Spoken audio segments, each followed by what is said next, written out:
رحیم سب سے پہلے پوری قوم کو ملک کی مفاد کی قانون سازی کی جیت اور ذاتی مفاد کی شکست بہت بہت مبارک ہو۔ ایک دفعہ پھر قوم کے سامنے یہ حقیقت کل کے سامنے آ گئی، بلکہ اب تو تحریری طور پہ ثابت ہو گیا کہ جب یہ حکومت میں ہوتے ہیں تو لوٹ ان کی ترجیح، جب اپوزیشن میں ہوتے ہیں تو لوٹ کی چوٹ ان کی ترجیح رہتی ہے، NRO پلس مانگتے ہیں۔ اب پاکستان کی بہتری کے لیے ملک کی مفاد کی قانون سازی ہونی تھی۔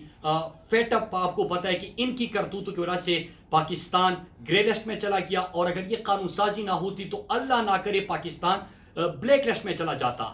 ان کی خواہش کیا ہے، ان کا مطالبہ کیا ہے، ان کی شرط کیا تھی؟ پاکستان اگر بلیک لسٹ میں جاتا ہے تو جائے، لیکن ان کی لوٹ کی کو چھوٹ مل جائے۔ یہ نیب کے آرڈیننس کے اندر جو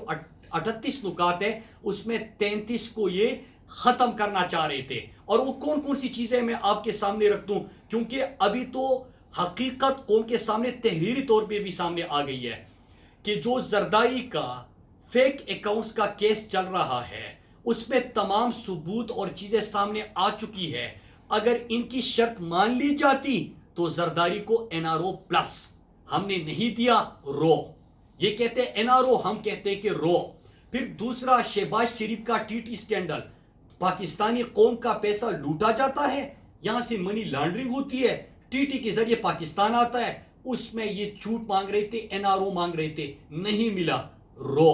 پھر اس کے بعد 99 سے پہلے کے کیسز ختم کر دے، مطلب رمضان شوگر مل شریف خاندان کے لیے پھر سے NRO نہیں دیا گیا۔ پھر اس کے بعد کے 99 کروڑ 99 لاکھ 99,999 کی اگر کوئی چوری کرے تو اس کا نیب کا کیس نہیں بنتا، ہم نے نہیں مانا، رو۔ پھر ایک اور NRO مانگا کہ جو ان کے MPs MNAs یا پارلیمانی سیکٹری ہے، اگر ان کے اوپر کیسز چلتے ہیں تو وہ بھی نیب نہ اٹھائے، اس کے اوپر بھی تحقیقات نہ ہو۔ یہ مطالبہ بھی ان کا تسلیم نہیں کیا گیا۔ پھر NRO مانگا، انہوں نے NRO مانگا کہ جو 5 سال کے لیے 10 سال کے لیے نااہل ہو چکے ہیں، نااہلی 5 سال کے لیے ہو، کہ کسی کے لیے NRO شریف خاندان نواز شریف کے لیے NRO مانگا، اس سے بھی انکار کیا گیا، یہ بھی نہیں تسلیم کیا گیا۔ غرض یہ کہ انہوں نے جتنا لوٹا ہے، اس لوٹ کا سوٹ کو نہ صرف حلال ڈکلیئر کر دے، بلکہ ان کے تمام کیسز جو ان دو جماعتوں نے ایک دوسرے کے اوپر بنائے ہیں، اس کو بھی معاف کر دے۔ وہ بھی مطالبہ ان کا نہیں مانا گیا، لہٰذا بری طرح ان کا اصل چہرہ قوم کے سامنے آ گیا۔ اور یہ تو ابھی جتنی بھی بڑھ کے مار رہے ہیں، کیونکہ قوم نے ان کی حقیقت سن لی ہے، قوم کو، بلکہ تحریری طور پہ ان کا بل جو ہے وہ قوم کے سامنے آ چکا ہے کہ کس طرح یہ چوری کو، ڈاکے کو، اس کو حلال قرار دینا چاہتے ہیں۔ دو چیزیں، ایک اور بڑی دکھ کی بات ہے کہ 1 ہفتہ ہو گیا کراچی کے اندر بارش ہے، کراچی جو پوری قوم ہے وہ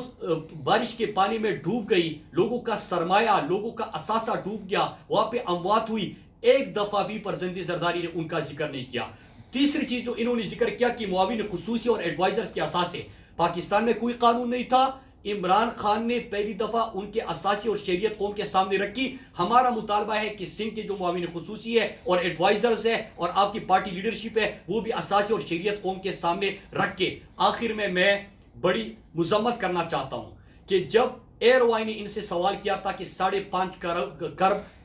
صحت کا بجٹ کہاں پہ خرچ ہوا، انہوں نے ان کے خلاف غلیظ ترین کمپین چلائی۔ اب سما نے جب ان سے سوال کیا کہ آپ جو پانی میں بارشوں میں لوگ ڈوب رہے تھے، وہاں پہ ان کے اثاثے ڈوب رہے تھے، اس کے حوالے سے انہوں نے اپنی ذمہ داری نبھائی، ان کے خلاف جو غلیظ کمپین چل رہی ہے میں اس کی بھی مذمت کرتا ہوں۔ یہ ان کا اصل چہرہ بے نقاب کرتا ہے، کیونکہ جمہوریت سے تو آئے نہیں ہے، پرچے لہرا کے آ جاتے ہیں، تو ان کو کیا پتا، یہ تو یہی کہتے ہیں کہ یہ کون ہوتے ہیں مجھ سے سوال کرنے والے، جمہوریت میں سوال ہوتے ہیں۔